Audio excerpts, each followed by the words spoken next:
Good evening and welcome back to Cape Crusader Chris. As always, I am Cape Crusader Chris. So this is my review for Absolute Batman number 2. Last week, I finally started my voyage on the Absolute Batman world with, of course, number 1. So the way that I did that review is I got my favorite panels, discussed story, character arcs, things that we learn about characters, and what unfolds going forward with, of course, Batman, party animals, Alfred, and all that. So let's go ahead and let's get into it. Well, actually, um, if you haven't seen my review for Absolute Batman number 1, I'll link that down below if you want to check that out before watching this one. Heads up, this is going to be spoilers. And Absolute Batman 1 was a 10 out of 10, an absolute banger. So this one held its own as well. So let's go ahead and get into it. So this is the Zoo Part 2 of 5. Of course, in Absolute Batman 1, it establishes that this Bruce Wayne has gone through different traumas and has had a different upbringing. Um, we've had flashbacks of his father getting killed at a zoo, Thomas. We find out that his mother, Martha, is still alive. We find out that he's not rich. He's a working class guy, a blue collar guy that just turns out to be Batman as well. So let's go ahead and get into how we kick off the story. So, of course, we're introduced to the party animals. The last issue, they're being led by Black Mask, and they're just basically pieces of crap who are just wreaking havoc all over Gotham. We see them attack a town meeting with Mayor Gordon, with his daughter. Barb is there, Officer Barb. Then we have Commissioner Bullock. And these party animals are just wreaking havoc. And we start off with Bruce being badass, of course. And he used his cape in a couple of ways that I haven't seen. And maybe I have seen it, I just don't remember. I don't have the panel here. I'm doing a review and I should have this panel, but he like latches on his cape, the ends of his cape to the ceiling, and he's just beating the absolute dog water out of the party animals. And it while this is happening, Alfred is narrating. Alfred is the narrator of our story so far, and he's basically going over his time in the military, how a good leader always knows when to retreat and when to push forward. But in a bit, we'll learn what kind of man uh, Bruce is.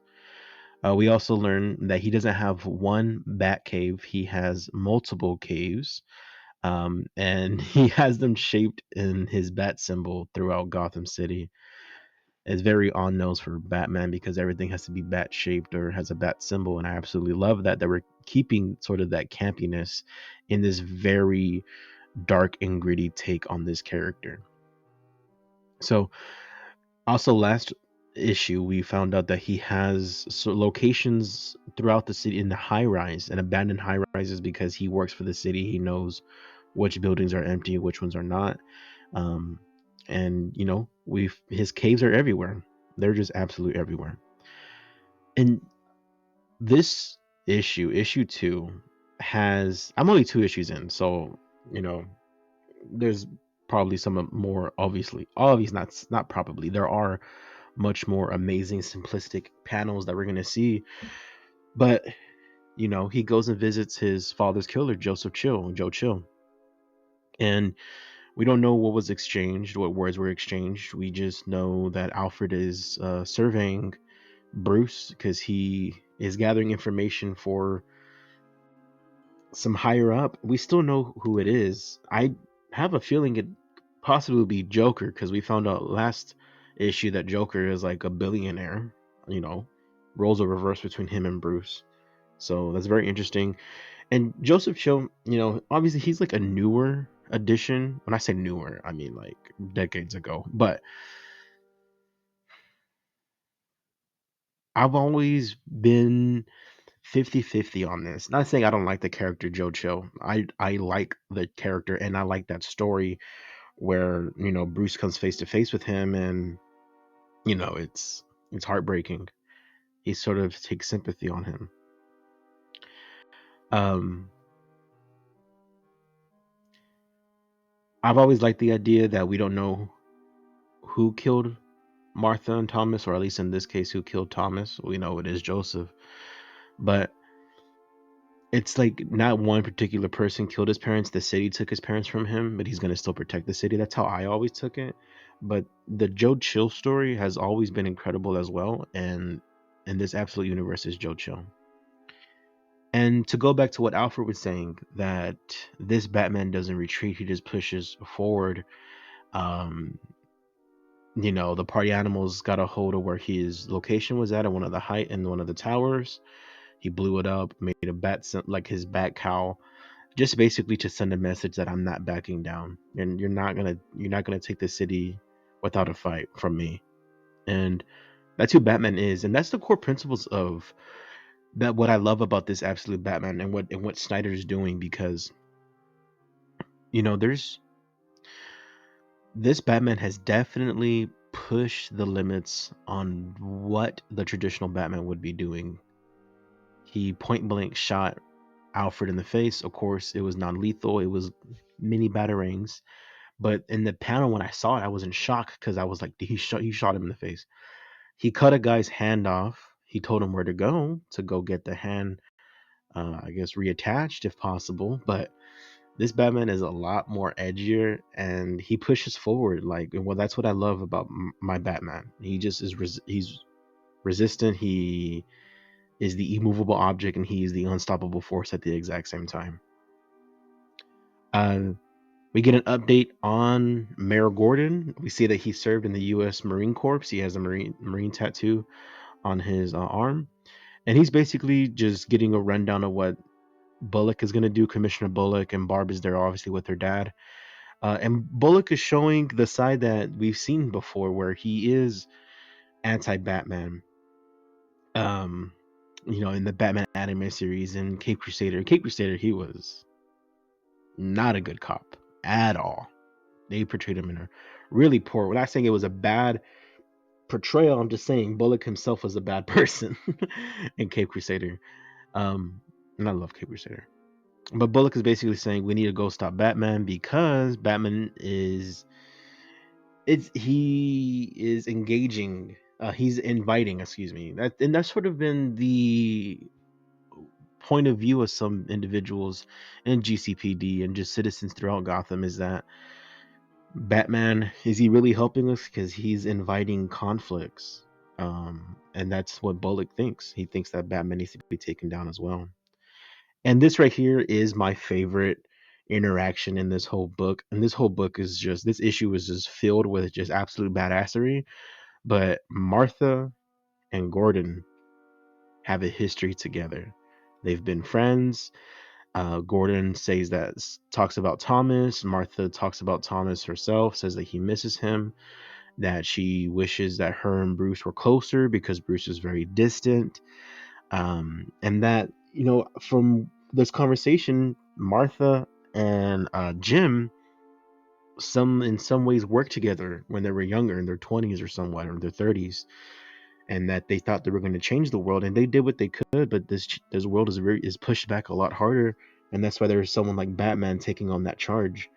And Martha, it's heartwarming to see at least one of Bruce's parents alive, um, because you know to bring up another alternate universe character, I read Ultimate Spider-Man, and Uncle Ben is alive in that one, and Aunt May was the one that passed away.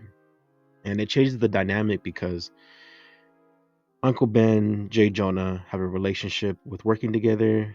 Peter is with them, so it's a whole different dynamic. At least I haven't seen recently.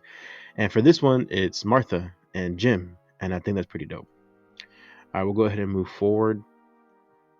What I loved best, or one of my favorite panels from issue one, is to find out that Bruce is childhood best friends with his traditional, rogues gallery with Edward, with Harvey, um, with Waylon, with Ozzy, with Selena, uh, and it's basically this is a flashback scene of Bruce still grieving over his father, and his friends are on the front door steps waiting for him, but he's not gonna go out because he's upset. And then we go back to to present day, and we see that he's meeting up with them to play card games, uh, poker. I'm not too familiar with card games, and this whole interaction was very interesting because as I was reading it, I don't know what's gonna happen in the next handful of issues or whatever. Are they gonna turn? I don't know. Is Ozzy gonna turn on Bruce? Are they gonna come butting heads? Because Harvey works. He works with the DA. He's not the district attorney. Um, Edward is like a tech whiz. Ozzy does shady business, and Waylon is just the gym owner, very straightforward. And Bruce is just trying to get intel on what he can find out about the party animals, on how he can take them down. He gets a hold of a party animal mask. There's chips in there, so that's why Bruce has been able, or Batman has been able to hit them where they're striking the hardest because he can literally quite track them. And this conversation between him and Ozzy is really intriguing because Bruce has bigger fish to fry, and him and Ozzy are childhood best friends. So he's aware of Ozzy's criminal activities because Ozzy acknowledges, like, Ozzy says that he's like, I'm not really, my line of business isn't really clean. It's very unorthodox, alluding to that he does crime or he moves weight, whatever he does. And Bruce is just trying to figure out if he knows anything about the party animals and what their motivations are. And Ozzy says they have no motivation besides wreaking havoc. If they see people making deals, they straight up kill them. So Bruce is using his connections with his friends and with his family to sort of gauge and find out. He's doing detective work very untraditionally from what we see, where he's talking to his childhood best friends, obviously, like I've mentioned numerous times, who traditionally are his enemies. So I like this twist about how he's mm, trying to mend a relationship that he's sort of abandoned over time, or not abandoned, but like forgotten, not forgotten, just gotten too busy because he's literally Batman. So I like that. Cut to him. He got some intel from Ozzy, or not from Ozzy, from Harvey. Harvey basically saying there's like this coin. It's with Mayor candidate Hill, and Bruce goes in to investigate in her office. And just these next few panels, I put them because I love what he does with his cape. He's gonna break into this building, sort of very much detective, not very much, it is quite detective work. He wraps his cape around his neck and he sort of wears it like a scarf, and that's very like Mad Max looking type, and I think that's really dope. Um, as he's looking through the files, he finds a file called Arkham, not Arkham and Arkham Asylum. Maybe I've missed it in issue 1. I don't think I did. Issue 2 I read right now. Blackgate is established. Blackgate, of course, is the prison for like criminals, but like not Joker, not Poison Ivy, like Maroni, Falcone, they already died. Joseph Chill. So I don't know what this file could mean. We're gonna find out right now. I'm gonna tell you right now what it opened up, but there's obviously a deeper meaning than this. And I like this close up of his face, the cowl with his white eyes. You see just a little bit of his like upper like mid face right here. I think it looks pretty dope. And it was a trap.